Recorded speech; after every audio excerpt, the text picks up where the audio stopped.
Hello everyone, আপনাদের আবারও স্বাগতম লাইফ অফ জাপানে আপনাদের এখন দেখাবো। দেখেন রাস্তার পাশে কি সুন্দর ডালিম, কেউ নেয় না।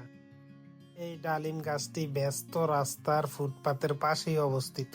এই রাস্তা দিয়ে আমার প্রায় আসা যাওয়া হয়। ডালিমের ফুল আসা থেকে শুরু করে ডালিম পেকে ঝরে পড়া পর্যন্ত সব আমার চোখের সামনেই ঘটে। কখনো এই গাছের মালিক পক্ষ বা পথচারীকে দেখিনি ডালিম নিয়ে যেতে। আমারও কখনো ইচ্ছে করেনি যে দুইটা ডালিম বাসায় নিয়ে যাই।